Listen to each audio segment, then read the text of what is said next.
Alhamdulillah, demikian tadi tafsir surat Hud yang telah disampaikan oleh guru kita, begitu clear, jelas sekali ayat-ayatnya dan maknanya, pemahamannya. Mudah-mudahan kita semua yang hadir dapat mengamalkannya dan menyampaikannya kepada yang tidak hadir, insyaAllah. Untuk sesi pertanyaan mohon di keep dulu, disimpan dulu. Minggu depan boleh ditanyakan kepada guru kita, karena kita memberi laluan kesempatan pada kakek kita atau nenek, ya, kalau di sini nenek itu Bapak Haji Harun Yatim. Jadi Bapak yatim ya Pak ya, namanya Harun Yatim, berarti beliau dari kecil sudah yatim gitu ya, karena namanya Harun Yatim. Jadi kakek ini saya pun baru kenal dekat ya, dulu kenal tapi tidak terlalu dekat karena berapa malam kami tidur bersama ya di tempat saya. Beliau ini cukup unik karena dari mudanya setelah pesantren di Aceh beliau melalang buana dari ujung Sumatera, Sabang sampai ke ujung Irian, Merauke. Jadi beliau selalu berkelana pulau-pulau di Indonesia, Pulau Jawa, Sumatera, Kalimantan, Sulawesi, sampai ke Irian Jaya, termasuk timur-timur, semuanya sudah dijelajahi oleh kakek ini. Beliau silaturahim sambil berdakwah, bahkan sampai ke Malaysia, Sabah, Sarawak, Kuala Lumpur, dan bahkan ke Brunei sudah sering sekali. Dan beliau pernah dapat sijil ya, surat kebenaran dakwah dari pusat dakwah. Tahun berapa itu kayak 90-an mungkin ya, pernah dapat kebenaran untuk berdakwah di Brunei.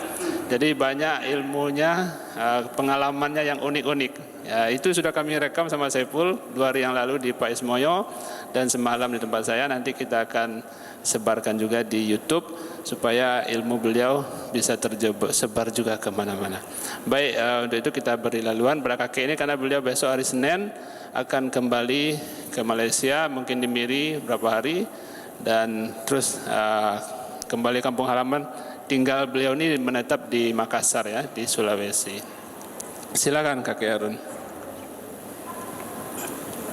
Benar.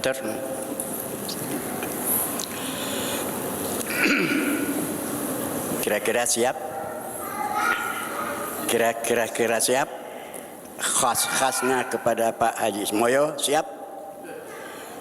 Ini ada sedikit gangguan. Ini Pak Saiful, kakek menghadap situ. Bismillahirrahmanirrahim. Capek duduk, berdiri. Assalamualaikum warahmatullahi wabarakatuh. Alhamdulillah wahadah, sadaqa wa'adah, wa nasara abdah, wa a'azza jundahu wa hazamal ahzaba wahada. Asyhadu an la ilaha illallah wahdahu la syarikalah wa asyhadu anna Muhammadan abduhu wa rasuluhu la nabiyya ba'da. Wa usalli wa usallimu ala asyrafil mursalin wa ala alihi wa ashabi ajma'in, amma ba'du. Qala Allah ta'ala fil Qur'anil mubin, a'udzu billahi minasy syaithanir rajim. Bismillahirrahmanirrahim. Al-qari'atu mal-qari'ah wa ma adraka mal-qari'ah ila akhir surah. Sadaqallahul adzim. Al-Fadil yang berbahagia, guru kita, juga yang berbahagia bapak-bapak alim ulama, ustadz, ustazah dalam majelis yang sama. Beginilah takdir Allah Subhanahu wa taala. Yang tadi tak disangka, yang kemarin tak diduga, ketentuan Allah telah tiba. Tetap kita bertemu dan berjumpa. Oleh itu, tuan-tuan, puan-puan yang berbahagia, kakek pada kesempatan ini bukan menambah pengajian kita. Dalam pengajian tadi sudah lengkap dan cukup. Amar ma'ruf, nahi mungkar. Kalau yang ma'ruf ada pahala, tempatnya di surga. Kalau yang mungkar dapat dosa, tempatnya api menyala. Oleh itu, supaya kita dapat yang ma'ruf, maka innal hasanati yudhibna sayiat. Dalam pengajian kita tadi, Kalau supaya mendapat yang ma'ruf, kerjakanlah yang baik yang banyak. Apa? Melalui mata pandang yang baik, melalui mulut ucap-cakap dan bicara yang baik, melalui telinga merakam mendengar yang baik, tangan kerja yang baik, kaki jalan yang baik. Itu menutupi segala kesalahan yang dipandang oleh mata yang haram. Kalau mata ini sudah melihat yang banyak yang baik, berarti apa yang dilihat tadi yang haram dapat dikikis, dilenyapkan, dihancurkan, dimusnahkan oleh kebaikan yang banyak. Selesai.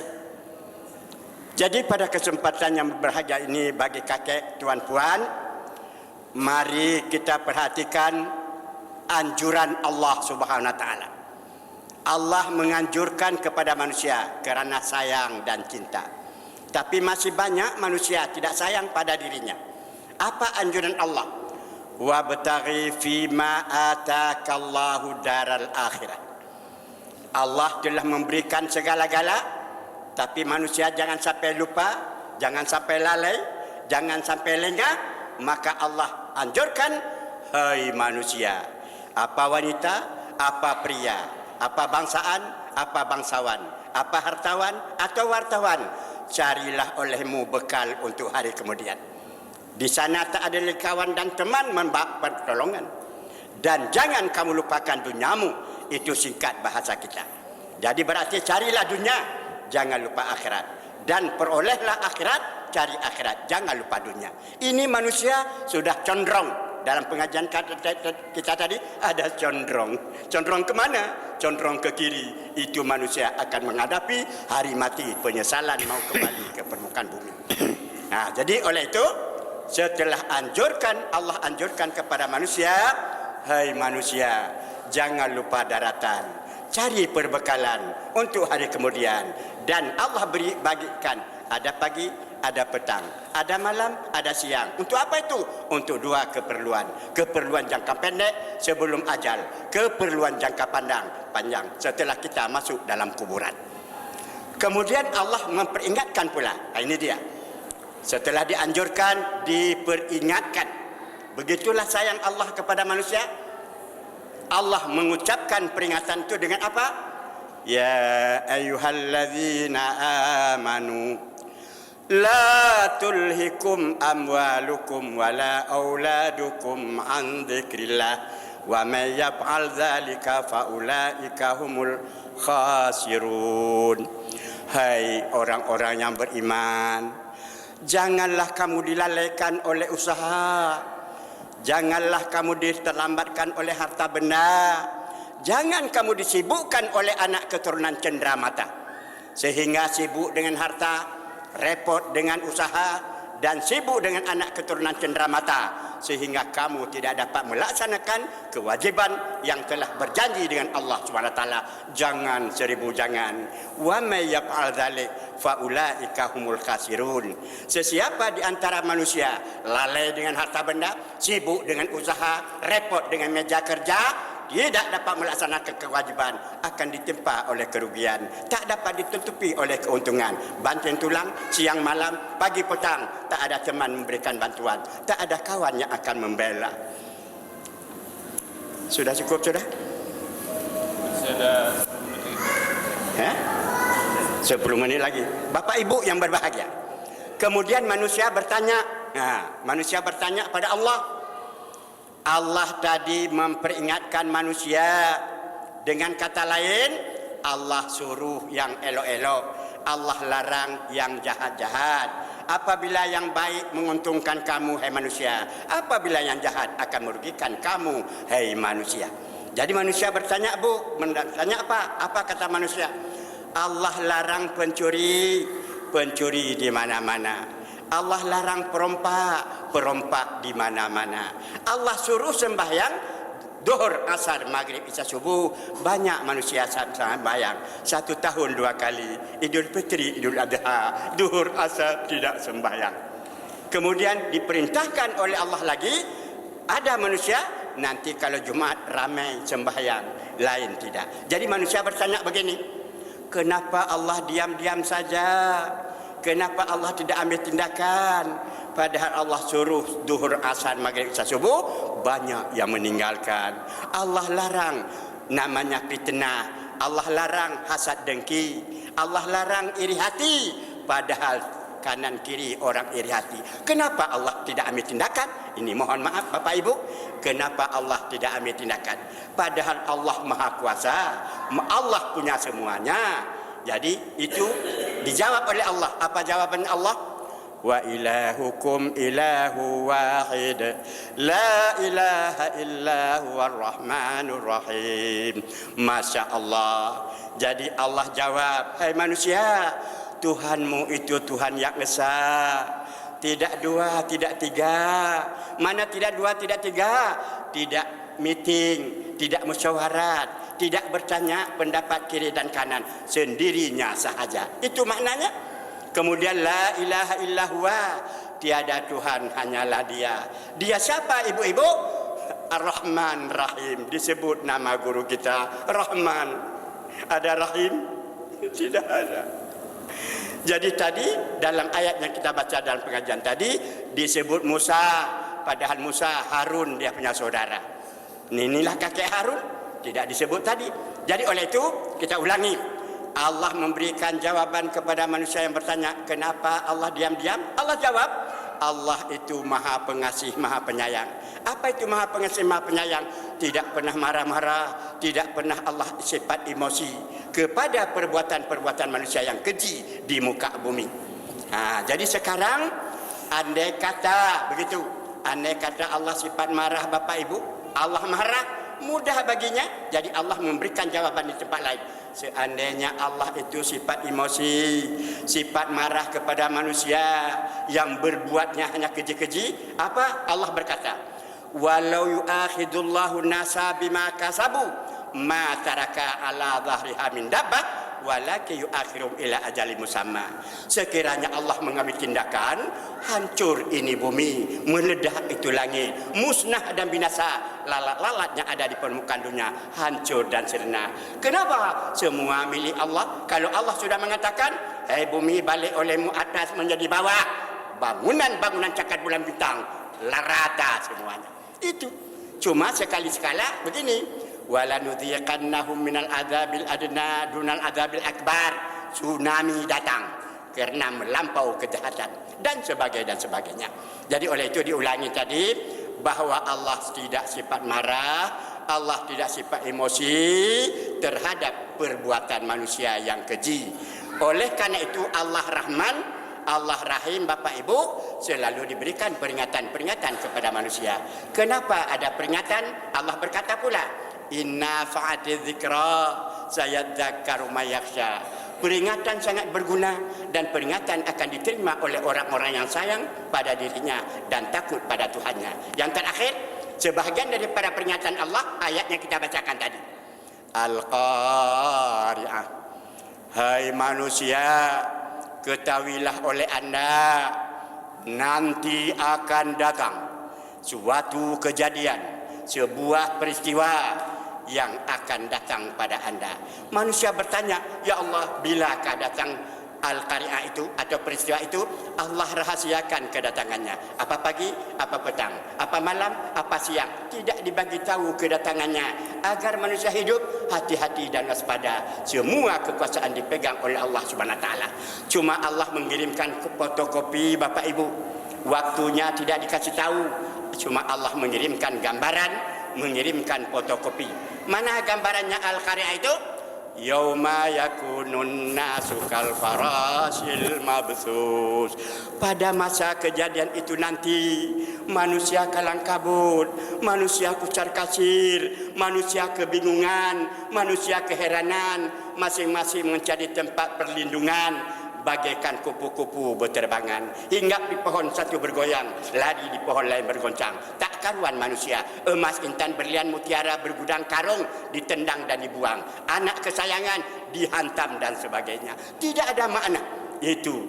Jadi itulah namanya gambaran manusia, demikian kedudukannya. Jadi bagaimana selanjutnya kejadian itu? Allah berkata pula di ayat yang lain, yauma la tamliku nafsun li nafsin syai'a wal amru yauma idzil lillah. Pada hari ini tak ada lagi tolong menolong. Pada masa ini tak ada lagi bela membela. Pada detik ini tak ada lagi bantu membantu sesama manusia. Semua kekuasaan dicabut oleh Allah SWT.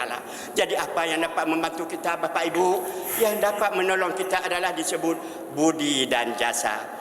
Budi jasa itulah yang menolong manusia. Oleh itu ada pepatah berkata tidak salah, cincin emas mata berlian, pakai di tangan manisnya jari. Utang emas mudah dibayar, utang budi dibawa mati. Masya Allah. Jadi untuk menanamkan budi, kata Rasulullah SAW ada 3. Fa in kana lahu malun fala tasadda bimalih, wa in kana lahu quwwatun fala tasadda biquwwatih, wa in kana lahu ilmun fala tasadda bi ilmih.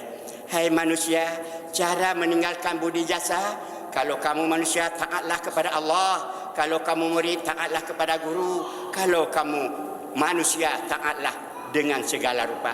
Oleh itu dalam kata-kata Nabi tadi, budi jasa itulah yang akan menolong manusia.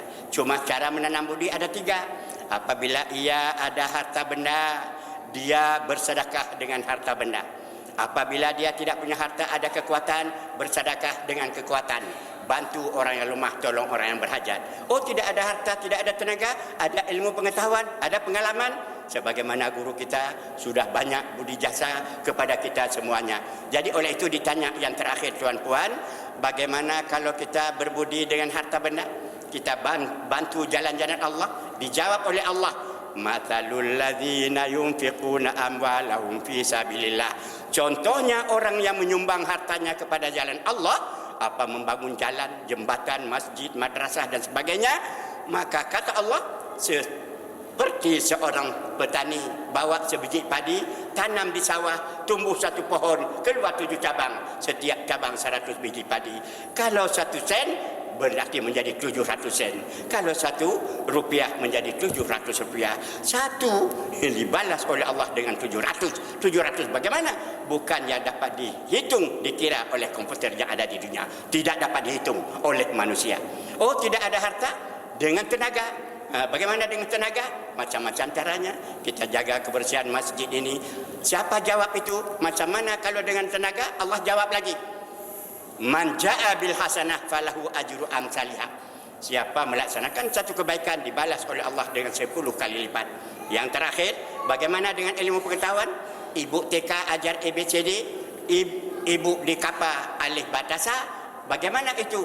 Nabi jawab, man dalla ala khair falahu ajru kafa'ilih. Siapa mengajar satu huruf kepada seseorang, bagaikan hulu sungai. Sudah sampai air di Kuala, naik lagi ke hulu sungai, berjumpa dengan guru yang pertama. Itulah Bapak Ibu yang berbahagia. Mohon maaf apa saja yang kakek sampaikan. Oleh itu dengan kata penutup, kalau ada padi di ladang dapat kita sama makan nasi. InsyaAllah bila kita masih umur panjang, lain masa kita bertemu lagi. Wallahu a'lam bishawab wa ilaihil marji'u. Mohon maaf lahir batin. Wassalamualaikum warahmatullahi wabarakatuh. Waalaikumsalam warahmatullahi wabarakatuh. Alhamdulillahi rabbil alamin, hamdan yu'afi ni'amahu yukafi masidah. Ya Rabbana lakal hamdu kama yanbaghi jalali wajhika wa 'azimi sultanik. Allahumma salli salatan kamilatan wa sallim salaman taman ala sayyidina Muhammadin alladhi tan'alu bil 'uqad wa tanfariju bil kurab wa tuqda bil hawaij wa tunalu bi raghaib wa husnul khawatim wa istasal ghamamu bi wajhil karim wa ala alihi wa sahbihi fi kulli lamhatin wa nafasin bi adadi kulli ma'lumin. Allahumma ahsin aqibatana fil umuri kulliha wa ajirna min khizyi dunya wa azabil akhirah. Allahumma aslih lana dinana alladhi wa ismatu amrina wa aslih lana dunyana allati fiha ma'ashuna wa aslih lana akhiratana allati ilaiha ma'aduna. Allahumma jalil hayata ziyadatan lana fi kulli khair wa ja'alil mauta rahatan lana min kulli syar. Allahumma arzuqna fi hadzal majlis bi qiraatil Qur'an wa tafsirihi ya Allah. Urzuqna minal uquli awfaraha wa minal adhani أصفاها ومن الأعمال أزكاها ومن الأخلاق أطيبها ومن الأرزاق أجزلها ومن الصحة أتمها ومن العافية أكملها ومن الخير من زكاها أنت وليها ومولاها اللهم إنا نسألك سلامة في الدين وعافية في الجسد وزيادة في العلم وبركة في الرزق وتوبة قبل الموت ورحمة عند الموت اللهم هون علينا في سكرات الموت والنجاة من الحساب والعفو عند الحساب اللهم إنا نسألك إيمانا لا يرتد ونعيما لا ينفد ومرافقة محمد صلى الله عليه وسلم في أعلى جنات ومرافقة محمد صلى الله عليه وسلم في أعلى جنان وفي كل مكان ووحد كلمتهم ووحد صفوفهم واخذل أعداءك أعداء الدين وخذ بيدهم يا رب العالمين وصلى الله على سيدنا محمد وعلى آله وصحبه أجمعين سبحان ربك رب العزة عما يصفون وسلام على المرسلين والحمد لله رب العالمين بسم الله الرحمن الرحيم والعصر إن الإنسان لفي خسر إلا الذين آمنوا وعملوا الصالحات وتواصوا بالحق وتواصوا بالصبر سبحانك اللهم وبحمدك أشهد أن لا إله إلا أنت أستغفرك وأتوب إليك سبحانك اللهم وبحمدك أشهد أن لا إله إلا أنت أستغفرك وأتوب إليك سبحانك اللهم وبحمدك أشهد أن لا إله إلا أنت أستغفرك وأتوب إليك وآخر دعوانا أن الحمد لله